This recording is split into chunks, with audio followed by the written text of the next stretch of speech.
Martin Quinn was an unexceptional man. He was grateful for his life and his family, and he knew he had no reason to complain. But deep down in his subconscious, he always yearned for something more. He did not like his nose, the way it jutted out from his face at such a sharp angle, and how it protruded way too far out to be considered average size. He hated his rosy cheeks, a permanent blush that haunted his otherwise pale face that he always felt emasculated by. He hated the way he would talk without thinking, and when he would inevitably say something completely inappropriate and ruin whatever conversation he was having.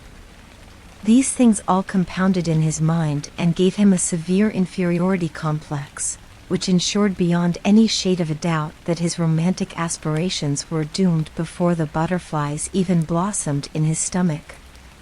He began to think his life was cursed, and his luck throughout the years did not seem to help matters.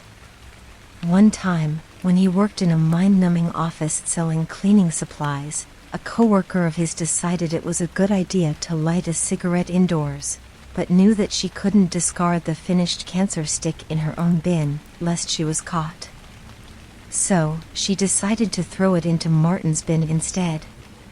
A forgivable sin, Martin thought, had she bothered to stub out the cigarette in the first place. The scrunched up pieces of paper provided perfect kindling as the fire raged.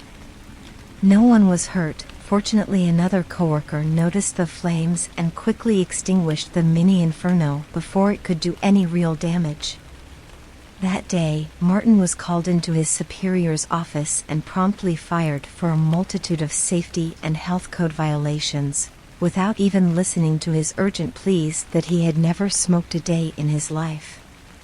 This job loss provided Martin with a few years of faux poverty, where he had a roof over his head but barely any food in the fridge and a worn, dirty mattress that made a poor excuse for a bed. He cursed his bad luck over and over as he lay on his mattress, a spring poking his hip, seething in quiet rage that his life had been upended by sheer chance. Martin Quinn hated these things about himself. But he could acknowledge it was not all doom and gloom. Despite his hopeless love life and financial woes, he had quite a few friends who he cared about deeply. He was always there for them, and they were always there for him, and he knew he was never truly alone. His family had always supported him as well, even when he knew it would be far easier to dump him on the pavement and let him fend for himself. He recalled that moment when he smashed his mother's favorite glass, one she had kept from her youth. A glass that was older than Martin and possibly as important to his mother, and his clumsy 7-year-old self tripped and brought the treasured possession down with him. He had cut himself badly on his hand, and blood flowed down his wrist, but it wasn't as much as the tears that streamed down his rosy cheeks, fearful of the punishment he would receive having hurt his mother so deeply.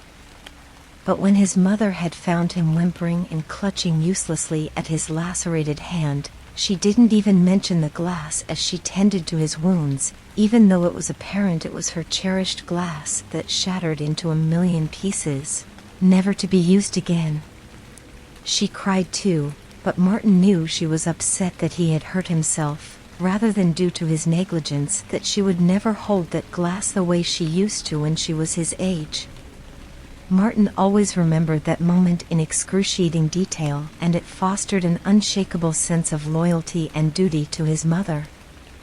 Even as she lay in that hospital bed, the brain cancer slowly eroding her mind and body, he was there every day to care for her, without fail. He never saw the ordeal as a product of his bad luck, as cancer had an alarmingly common history in his family. Even though he felt guilty for ever thinking it, he considered himself quite lucky not to have succumbed already. He made sure his mother got the best medical treatment, having secured a well-paying job in an international corporation that dealt in all sorts of business, legal or otherwise. This was a decade after the unfortunate cigarette occurrence, and Martin's morals had eroded slightly, where he was happy to accept his lucrative paycheck in exchange for keeping hush-hush over the shady dealing occurring on a daily basis. He never told his mother the truth about where the money came from, so he lied and claimed he had a job in a bank, which she seemed to believe. And when she inevitably succumbed to her illness, he was right there beside her with the rest of his family, holding her hand and making sure she knew that she was loved every second he had left with her. She passed with a faint smile on her face, and Martin, despite his inconsolable grief, was happy he was able to repay all the kindness and love she had given him. Looking back, through all the losses and triumphs, the ups and downs of his quiet life, Martin knew he had lived a good life. He was content with it all. These thoughts raced through his mind as the plane careened towards the ground. Martin had not meant to be on the flight that day. But a last-minute call from a woman who had been stricken down with a severe case of drinking way too much and regretting it the next morning meant that Martin had to take the job on himself. He had not thought much of it at the time. It was a typical occurrence for people to lose a spine or, perhaps, grow a brain and decline these jobs, so he could not blame his boss for entrusting him with seeing it through. Everyone signed a non-disclosure agreement when they all joined, so all they would be missing out on is a lucrative bank account. It did not hurt that he was promised a sizable check, and the promise was that he would only be required to stay overseas for one night and be transferred back the next morning. All he needed to do was go to a certain warehouse, give a certain man a certain briefcase filled with certain ordinary items that would pass through customs and head home. He had accepted without much consideration. Now, he was regretful he did not decline. He waded through the typical airport security and baggage check without any incident, and was waiting by the terminal, drifting in and out of consciousness when a man screaming bloody murder jolted him out of his reverie. He was tall and gaunt, with a green jacket that was torn and stained with various black, brown, and red stains. His eyes were unfocused and bloodshot, and from the few meters away that Martin was to the man, he stunk to high heaven, like a skunk had bathed in sewage and then vomited up a meal consisting only of garlic and onions.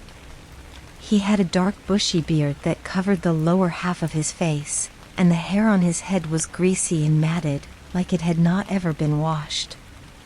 He was sprinting, faster than Martin could ever have imagined a human being could go, and as he raced past Martin, he noticed how the man did not seem to be panting in the slightest despite his insane speed. He lunged forward, attempting to rush through the gates and board the plane. An admirable plan, Martin had thought, but a terrible way to execute it. The haggardly man was already being pursued by several men dressed head to toe in security uniforms, but a fellow passenger that Martin had briefly spoken to as they walked through the last batch of security checks launched himself from his seat, wrapped his arms around the lunatic's waist and tackled him to the floor. The man howled and grunted like a cornered animal, seemingly desperate to board the plane, but the passenger held him firmly to the ground. As the security guards began to approach them, Martin saw the crazed man suddenly go very calm and composed and watched in mild discomfort as the madman spit on the passenger's face. He reeled back, abjectly disgusted and horrified, but the guards dashed in and pinned the lunatic to the floor, who surprisingly made no effort to break free of the grasp, despite his initially insane and erratic behavior. Another guard asked the Good Samaritan if he was okay and for his name, and Martin saw his eyes glaze over for a second, seemingly dead to the world, before blinking again, smiling good-naturedly and wiping off his assailant's spittle with a tissue. Martin heard the man introduce himself as Ron. The crazed man was hauled up, cuffed, and dragged away whilst the security team around him apologized to the other concerned passengers in the terminal, assuring the situation was under control. Martin gazed at the madman and frowned, curious as to why he had given up so easily when his mad dash to the plane seemed so desperate and purposeful. The stains on his jacket unnerved him as well, as if every bodily fluid and other disgusting liquids had all found their way onto his person. No doubt that was the reason for the smell. Even more curious, however, was the grin that had plastered itself onto the man's face, barely noticeable behind his thick, greasy beard. His compliance in being escorted by the security team gave Martin the impression that he had been planning to get caught. Martin was anxious to board the plane after this incident, despite the assurances of the woman behind the desk that nothing had been tampered with on the plane. He was ready to call his boss and ask for a rescheduled flight when Ron approached him. "Hey man, you doing okay?" Ron asked with a charming smile and a Texan accent. Not really, to be frank. That nut job kind of unnerved me, you know?" Martin returned a shaky, but friendly, smile. "You're telling me." "I dunno how I managed to work up the nerve to tackle that guy," he reeked. Martin chuckled in response, happy to be speaking relatively normally after being shaken up for so long. Ron paused for a second, and Martin noticed a flicker behind his eyes, like he was appraising Martin deeply, into his very soul. The next second, his smile beamed again, and he continued the conversation. "So, can I guess you're kinda nervous to go on the plane now?" "Hit the nail right on the head. I've always had bad luck, you know. That guy seems like an omen I should avoid." It was Ron's turn to laugh now, one that shook his whole body as he guffawed with his eyes screwed shut. It was not any kind of laugh Martin had ever heard before, and he got a sneaking suspicion that it was slightly forced. Maybe he's just trying to cheer me up? Martin wondered to himself. Once Ron has finished his bout of laughter and straightened up, he clapped Martin on the back and grinned again. "I wouldn't worry about that guy, all right? He's off being detained to who knows where, and the people on the plane says everything's a-okay. You got a fear of flying?" "No, not at all.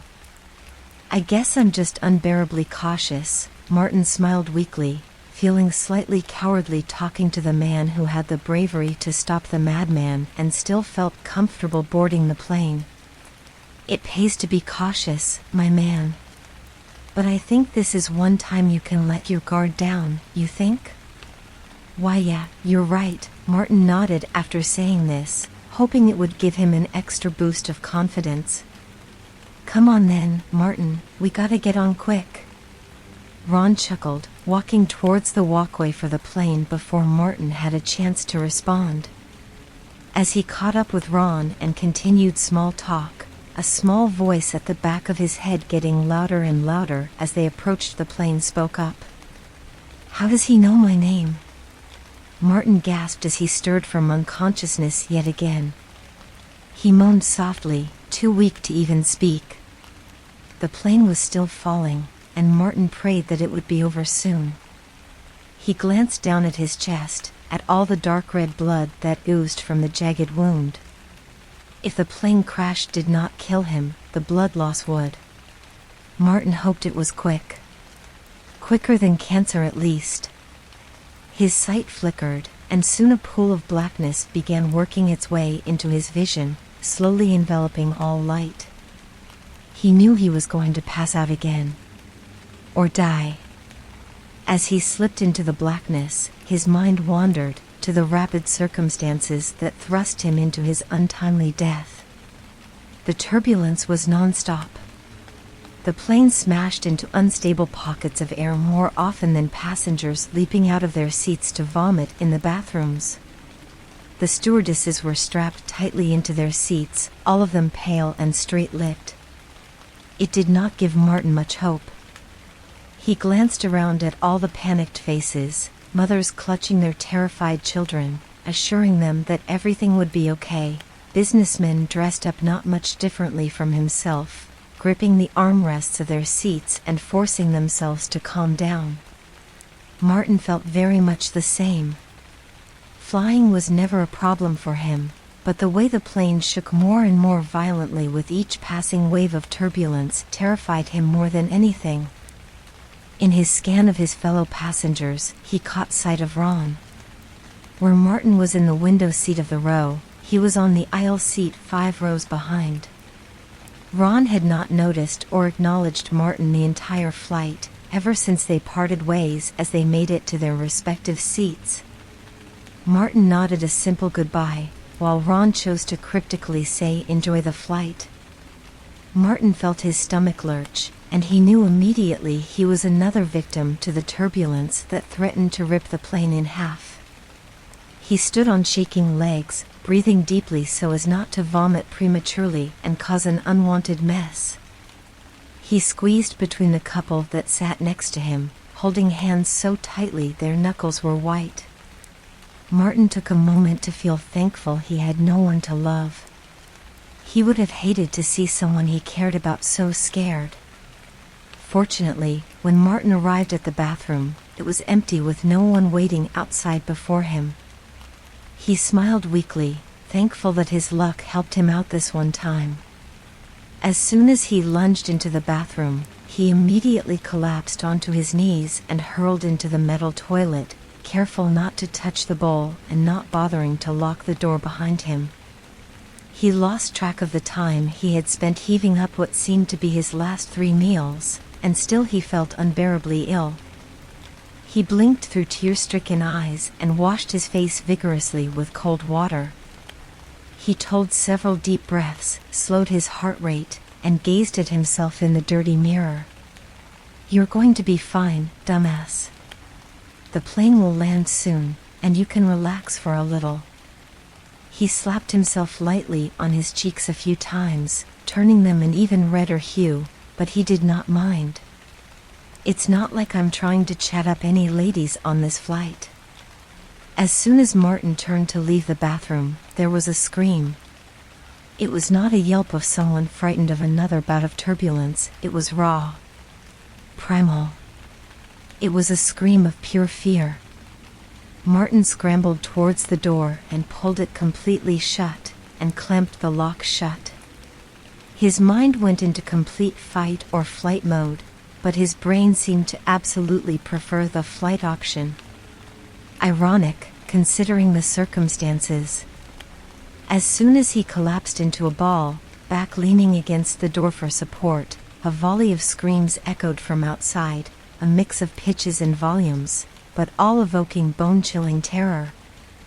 There was the sound of slicing and thudding, and the screams grew quieter and quieter until there was silence. Martin cried. He felt the warm tears pool down his cheeks, and he did his best to keep his breathing in control. He was no dummy. He knew what had happened out there. He was crying because he knew whatever it was would be coming for him next. Unbelievably, Martin found the strength to stand.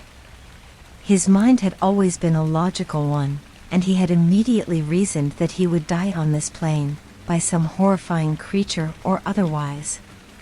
He just wanted to see what it was that had killed everyone so quickly, so efficiently. He wanted to look his killer in the eyes.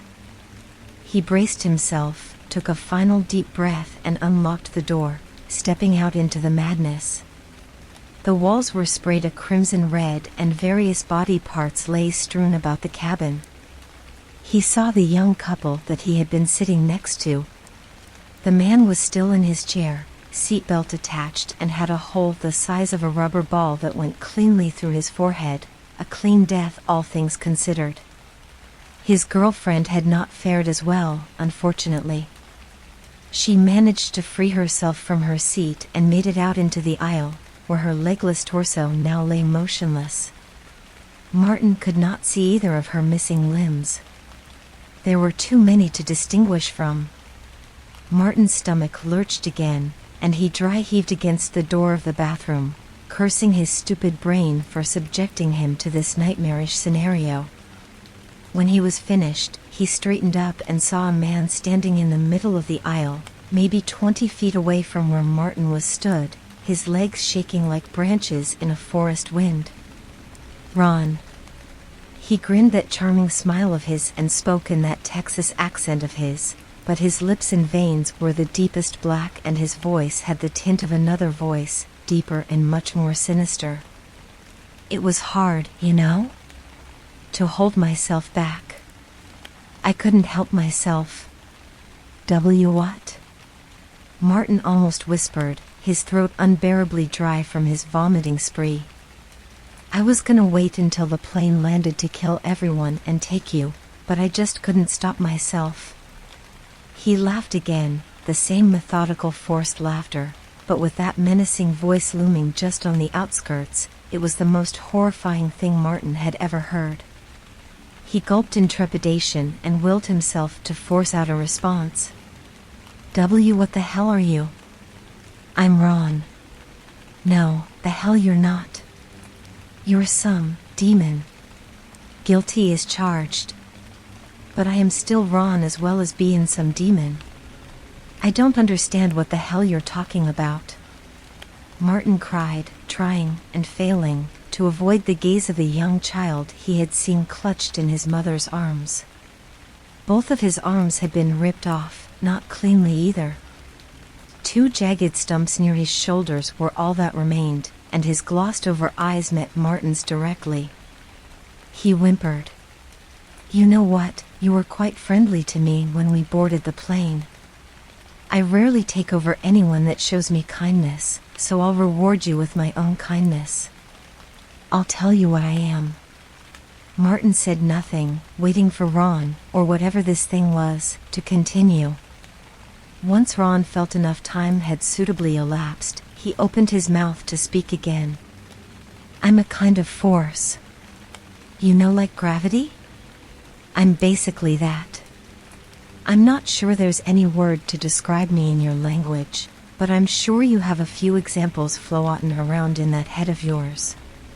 Martin fought to keep eye contact with the force claiming to be called Ron, but his black lips and black veins that littered his skin repulsed him to no end. He opted to stare at the thing's knees since that was the body part less drenched in human viscera. I remember waking up about 2 weeks ago. I was just this shadow, flickering about, without purpose. But soon I found my first human. A cute little girl named Marie. She had been playing in the garden with her brother all day, and she was logging and running and sweating. The perverse smile that stretched across Ron's obsidian lips made Martin involuntarily shudder, and he wondered how he was able to remain standing on such shaky legs. Ron continued. I was drawn to the sweat.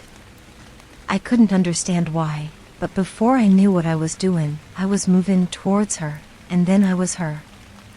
Ron closed his eyes and smiled serenely like he was reliving his most pleasant memory. So you can possess people? Martin said, barely a whisper through his dry throat and chattering teeth. I can. But only through fluids. I'm not sure why that works, but that's part of the human condition, right?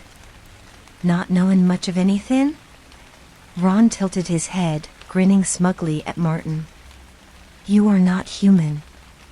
Martin screeched, surprised he was able to find his voice in such a dire situation. You're just a thing that moves from one body to another without any care for human lives. Ron paused for a moment, and Martin noticed how bloodshot his eyes were, how there was a sheen to it that he had not noticed before. He seemed gleeful behind those red-rimmed eyes of his. One body to another? No, my dear Martin. When I possess a body, that's it. They're mine, forever. Ron took a menacing step forward, and Martin instinctively took one back, fearful of whatever that was planning to do to him. Why had he been spared?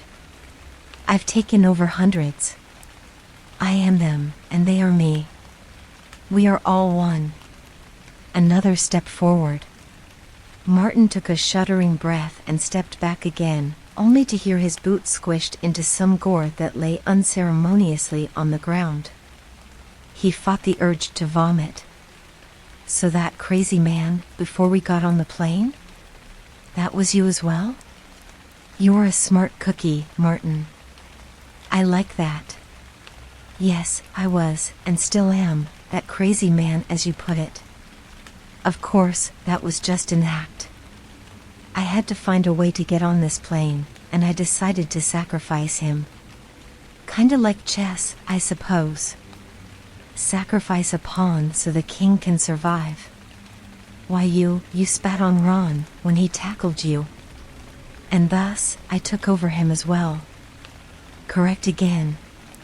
But the black lips and veins, I didn't see those on Ron or the man when you had them possessed. Ron chuckled gruffly, and took a deep breath, lowering his head towards the ground. When he met Martin's eyes again, they were a normal human shade again. It takes some effort to remain incognito. That's why I was grateful you went into that bathroom, Martin.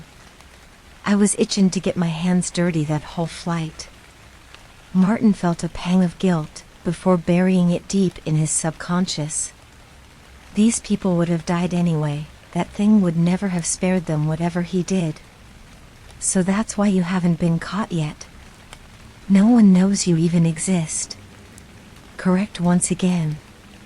You know, I underestimated you, Martin. You're really quite clever. That's good though. You'll prove to be especially useful. How the hell do you know my name? I never told you. Ron laughed, that same inhuman chuckle he had heard before boarding the plane. It sounded much more alien now. That's the other thing that remains unanswered regarding my being. I can see all the details of a person when I look at them.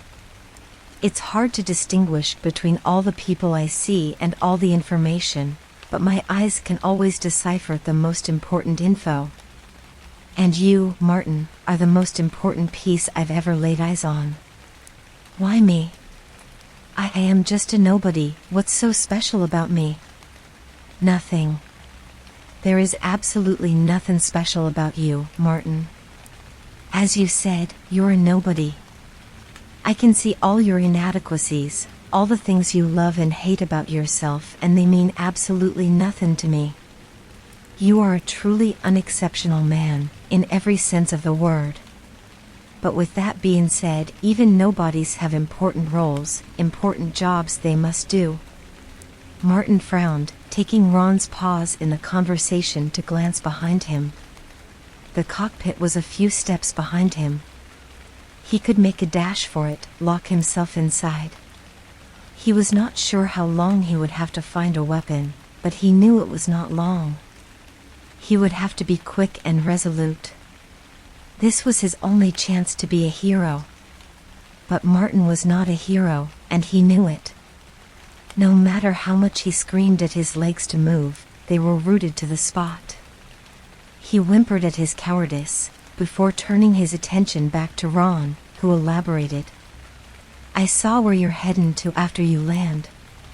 An unmarked warehouse, meeting a certain man and giving him certain items. All very innocuous, but you clearly haven't done your research.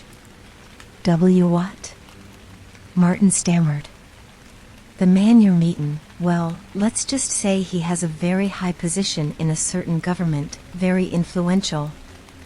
I'm surprised he's making the journey himself rather than sending one of his lackeys, but I suppose if you want a job done right, you gotta do it yourself. But that'll prove to be his downfall. I want to possess him. And that's where you come in, Martin. Tears sprang to Martin's now widened eyes as he came to the realization before Ron could spell it out. Ron's sadistic grin was all Martin needed to know that he was right. No, please, Martin whispered. Sorry, Martin, I really am. I always do feel bad when I take over someone's body. Believe me when I say, I only try to take over the bare minimum. I suppose you were just unlucky to be one of the ones I need to take over. That was all Martin needed to hear to get his legs working again. Without another word, he turned and sprinted towards the cockpit, throwing the door closed and locking it, just as what looked like a blade jabbed through the door, a few inches away from his stomach. He leapt away from the door, glancing briefly at the two pilots' lacerated corpses.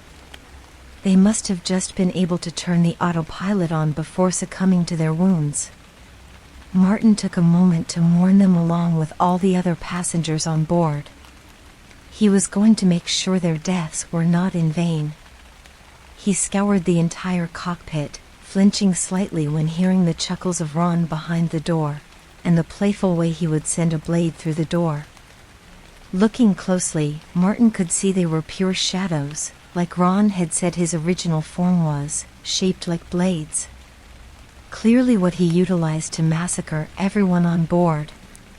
The lazy way Ron would jab each shadow unnerved Martin. He could sense the cocksure attitude Ron possessed, like he already knew its victory was guaranteed, so it was letting him think he had a chance to stop. Martin did not let that deter him as he searched vigorously for any sort of weapon.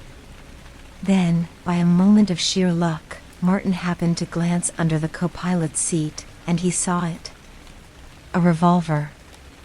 He was curious as to why there was a gun on a plane. It was the last place he had expected to see one, but perhaps it was there to counteract any hostile threat that appeared on the plane. Likely, the pilots would have used it for a terrorist, but Martin felt it was useful for combating a demon made of shadows as well. He dived for it and pushed the chamber open, affirming the gun was fully loaded. He had little experience with guns, but his dad had taken him to a shooting range a few times when he was a teenager.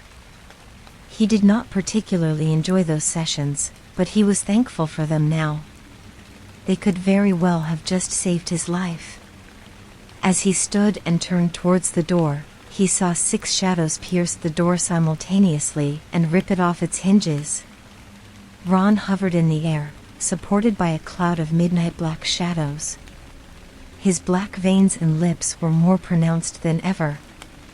Martin automatically aimed the gun towards his heart. "I wouldn't do that if I were you, Martin." Ron's Texan accent was gone completely now, replaced by the deepest and most bone-chilling voice he had ever heard. It sounded like the thing possessing Ron's body was not used to speaking without the accompaniment of his human hosts, but it sounded menacing enough that Martin almost froze up completely. But Martin was not going to let this thing succeed in whatever nefarious plan he was enacting. This thing was dying, right here, right now. Martin steeled himself, gun still trained on the dead center of its chest. He took a deep breath and fired. The bullet hit its mark perfectly. His father would have been proud. Ron jerked back as black blood gushed from the wound Martin had created. Martin felt like cheering. He had done it. He defeated that evil thing. Hell, he might have even saved the world. He was a hero. He was. Ron laughed. Martin's grin devolved into a horrified gawp as he watched the hole in Ron's chest seal up and heal completely. Ron stared Martin directly in the eyes and seemed to take immense satisfaction from his assailant's ever-growing horror. "Nice try, Martin. But unless you had about 20 guys all shooting at the exact same place, you won't get me that easily. Besides, I am still in control of all my other victims. I could just retrace my steps and find you again. Like I said, Martin, I'm truly sorry. But you're just not winning." Martin felt his entire body go numb. He did not want to die alone. It was his biggest fear, ever since he watched his mother pass. He resolved at that moment that he, too, would die surrounded peacefully by his loved ones. But that clearly was not going to happen now. As fearful as he was of dying, Martin was less enthused about being possessed by a demonic entity, and possibly being responsible for the fall of humanity or whatever this thing was planning to do by taking over the government as it implied. If he could foil this thing's plan, even slightly, then Martin would prove it wrong. He would win. Without hesitation, and as quickly as his body would allow, Martin trained the gun on the plane's windshield and fired. He ducked immediately, aware of all the air pressure destabilizing in the cockpit and the angle of the plane as it began to nosedive towards the ground.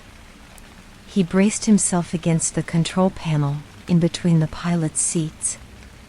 He watched their corpses jettison through the shattered windshield, into the freezing and unforgiving air outside. Ron shrieked a loud, brutal, primal roar that was both high and low-pitched, angry, fearful, and mournful, as its body was flung towards the windshield, just like the pilots before it. Martin viewed the whole thing in slow motion, its face contorted into a hateful sneer as it passed him. Martin almost sighed with relief as his plan had worked. Then he felt the blade penetrate his chest. He gagged, choking on his blood, as he saw Ron use the shadow embedded in Martin to remain in the plane, albeit almost dangling completely out of the cockpit. Martin panicked and gripped at the shadow blade, trying desperately to pull it from his chest. He felt its mass, how it had a corporeal essence, and Martin reacted before he succumbed to blood loss. Grabbing the revolver that had fallen next to him, he fired one last shot straight through the shadow. Immediately, Ron was flung out of the plane, screeching hatefully as it went. The screech became quieter, and soon, the only sound was the air rushing into the quickly descending plane. The rest of the shadow that was still lodged in his chest dissipated without a body to be attached to, and the blood freely oozed from Martin's chest. He plugged it as best as he could, but it still dripped mercilessly between his fingers. He cursed his carelessness, letting the thing get a kill shot on him, but Martin realized he was beyond caring anymore. The plane crash would ultimately kill him off, as well as incinerate the rest of the evidence left behind by Ron's murder spree. Whoever found the plane's wreckage would find no survivors, but at least there would be no evil entity amongst the wreckage. Martin's vision dimmed as he began to lose consciousness. He thought back, reviewing his life as the plane careened towards the ground. Martin awoke in agony, blood drenching his shirt and trousers, and his body would not move. But his brain remained active. And as he recalled his final moments, confronting the demon, he remembered something horrifying. He recalled how quickly that thing had healed its wounds, how it bragged about the strength of its healing factor, the black matter that coursed through its entire being that stained Ron's lips and veins a horrid inky color. The thing had possessed Ron through spittle. It possessed its first victim through sweat. It could possess anyone through fluids. Like blood. Martin whimpered as the plane smashed into the ground, erupting a fiery explosion. Martin opened his eyes and took a deep breath. He stood up as best he could amongst the fiery debris of the plane, as it lay obliterated into countless pieces. He stretched his body, tolerating that weird static feeling that flowed into his arms and fingers and feet and toes as he slowly but surely regained sensation in his whole body. He glanced around at the field of lush grass that stretched before him. The crackle of the raging fire surrounding him filled his ears, and he winced at the harsh sounds it made. A smattering of trees had taken the brunt of the plane's impact, and they too were aflame. Undoubtedly the fire would spread, and it would be a hefty recovery effort to mitigate the damage. By that time, Martin would be long gone. Ron's body was irrecoverable. Even if it survived the fall, which was unlikely, it would be too much effort finding nourishment and shelter to keep it. No matter. It had served its purpose perfectly. As Martin emerged from the wreckage and glanced at the city only a few miles away from him, his black lips curled into a smile.